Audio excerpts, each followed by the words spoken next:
Marco era un hombre curtido por el sol de 1000 batallas y el acero frío de la decepción. Había llegado al desierto no solo para luchar por una bandera, sino con la esperanza secreta de que el peligro lo purificara de una vida anterior llena de dudas y promesas rotas. Irónicamente, el desierto, vasto y silente, solo había servido para amplificar su vacío interior. Su fe, esa llama que su madre había mantenido viva con tanto fervor, se había extinguido lentamente, como una vela sofocada por la arena de la guerra. Había visto suficiente horror, suficiente maldad sin respuesta, como para creer que un Dios amoroso se preocupaba por los mortales atrapados en este infierno terrenal.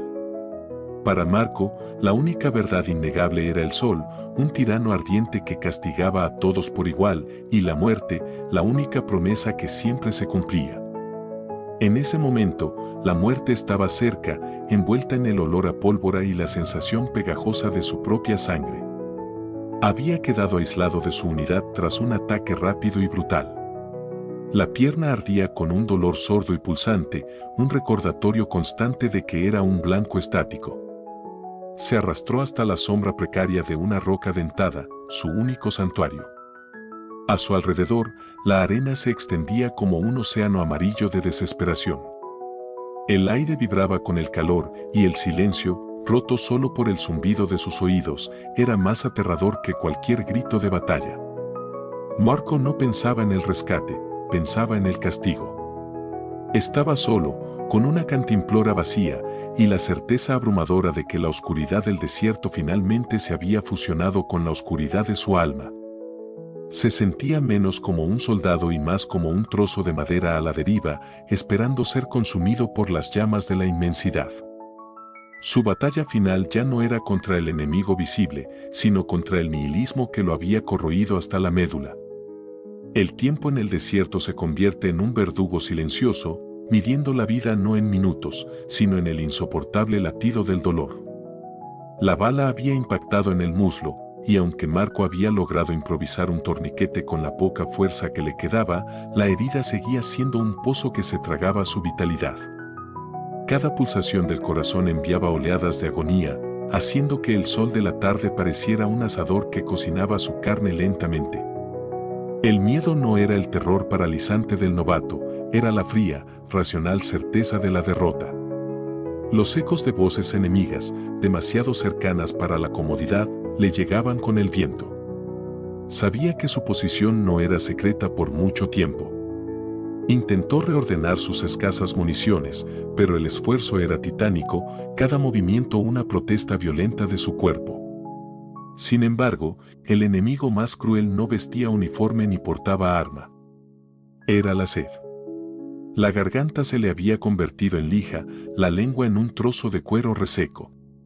Recordó las palabras de los manuales: la deshidratación nubla el juicio, acelera el pánico, roba la voluntad. Intentó chupar la última gota de humedad de su cantimplora vacía, un ritual de desesperación inútil. En ese momento de extrema necesidad física, su alma reflejó el mismo vacío, la ausencia total de un refugio espiritual. Si realmente hay un Dios, ¿por qué permite que la vida se reduzca a esta burla cruel, donde el elemento más simple, el agua, es negado? Pensó con un cinismo amargo. El dolor físico se entrelazó con el dolor del desengaño. Se sentía atrapado en un círculo vicioso de sufrimiento, la herida lo inmovilizaba, la inmovilidad lo exponía a la sed, y la sed le robaba la esperanza de luchar. No había camino de vuelta, solo la lenta y humillante rendición ante los elementos.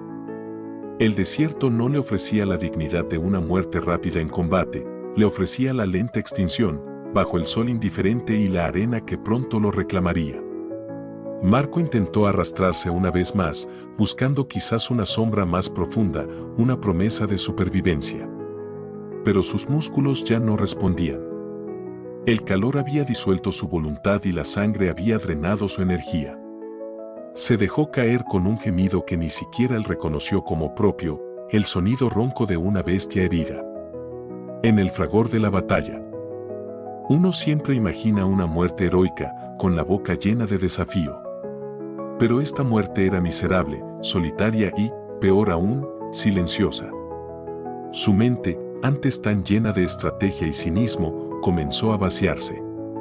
Los recuerdos se desvanecían, dejando solo la imagen persistente de su madre rezando ante una pequeña cruz de madera, una imagen que ahora le parecía una reliquia de un mundo tan lejano como una estrella muerta. Quiso rezar, quiso invocar el nombre que había aprendido de niño, quiso sentir el consuelo de una fe que promete vida eterna. Pero de su boca solo salió arena. No había ira, no había negociación, solo una resignación absoluta. Se acabó, fue el pensamiento claro y cristalino que cruzó su conciencia. Cerró los ojos, no por agotamiento, sino para poner fin al espectáculo de la luz, para no ver más la indiferencia del cielo. Estaba preparado para la nada. En ese instante de vacío total, cuando Marco se había despojado de toda esperanza terrenal y de toda conexión espiritual, el universo parecía retener el aliento. Ya no era un soldado, era solo un espíritu esperando su disolución. Él había elegido la oscuridad, había rechazado la luz durante años, y ahora, en el umbral de la muerte, la oscuridad era la única cosa que le respondía. Su última exhalación fue un reconocimiento de su derrota total, un suspiro sin plegaria, la rendición final de un hombre que creía haber sido abandonado incluso por la memoria de Dios. Fue en esa oscuridad autoimpuesta, ese vacío absoluto donde Marco esperaba la nada, cuando la presión del aire cambió. No fue un sonido, sino una sensación, como si el mismo desierto hubiera contenido su aliento. Marco no abrió los ojos, simplemente supo. El calor sofocante del sol desapareció. En su lugar, sintió una frescura imposible, no el frío de la noche, sino el suave alivio de un arroyo en la montaña. Abrió los ojos y lo que vio desafió toda lógica militar y toda su amarga experiencia. De pie, a solo 1 metro, estaba la figura. No era la imagen etérea y triste de los vitrales. Era un hombre con una presencia que irradiaba una autoridad inquebrantable, vestiduras que parecían hechas de luz de luna y un rostro que portaba la sabiduría de milenios, pero también una inmensa, tierna compasión. Sus ojos, más azules y profundos que cualquier oasis, no lo juzgaron, sino que lo reconocieron. Marco quiso hablar, pero su garganta reseca no lo permitió. El miedo, el cinismo y la sed se desvanecieron ante el poder tranquilo de su presencia. Marco, resonó una voz que era a la vez un trueno lejano y un susurro íntimo, una voz que no solo se escuchaba con los oídos, sino con el alma. ¿Por qué has renunciado a la única fuente que jamás se agota? La figura levantó su mano y, en lugar de una espada, Marco vio en ella las cicatrices, marcas de un combate mucho más antiguo que el suyo. Te ofrecí mi paz en medio del fuego, y tú solo buscaste la lógica del hierro. Marco sintió una punzada de vergüenza, seguida de un dolor insoportable en su alma, mucho peor que la herida de su pierna. En un gesto que contenía más significado que cualquier milagro físico, la figura se inclinó.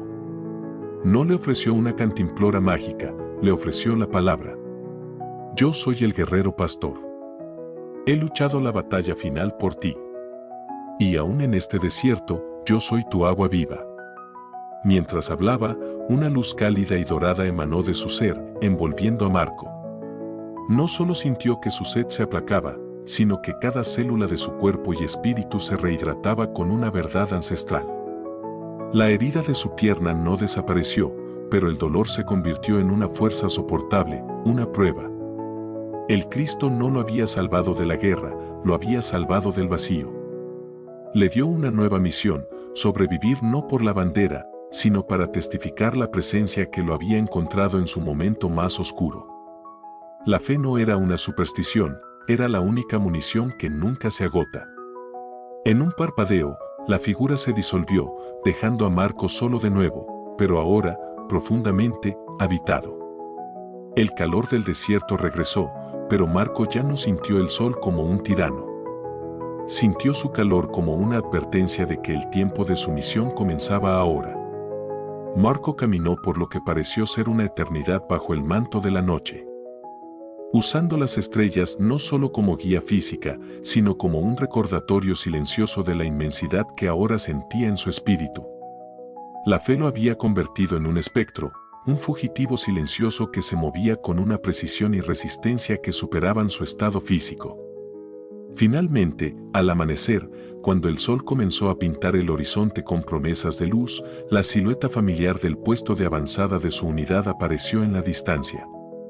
El momento de su rescate no fue dramático, lo encontraron acurrucado bajo un saliente de roca, exhausto, cubierto de arena y sangre, pero milagrosamente vivo. Lo llevaron de vuelta, lo trataron por sus heridas físicas. Pero fue la sanación de su espíritu lo que asombró a todos. El Marco que regresó no era el veterano cínico y agotado que se había perdido. Era un hombre con una paz impenetrable, una luz en sus ojos que contrastaba con la oscuridad de la guerra. Cuando le preguntaron cómo había sobrevivido a la sed, a las heridas y al cerco, no dio un informe táctico. Miró a sus compañeros, a menudo tan desesperanzados como él lo había sido, y, con la voz tranquila y firme, compartió su testimonio. Habló del guerrero pastor, de la visión de la verdad, del agua viva que había apagado la sed de su alma. Su historia se extendió por el campamento como un bálsamo. Marco no se convirtió en un predicador, sino en una prueba viviente de la presencia en los lugares más oscuros. Ya no luchaba por la bandera o por la venganza, luchaba con la inquebrantable fe de que no hay desierto tan vasto, ni oscuridad tan profunda, que pueda ocultar la luz de su amor. La manifestación divina no lo había liberado de la batalla, lo había liberado del miedo a perderla. Su vida, antes una queja amarga, se convirtió en un himno de gratitud, un testimonio de que en la frontera misma entre la vida y la muerte, el amor de Cristo es la única victoria que perdura.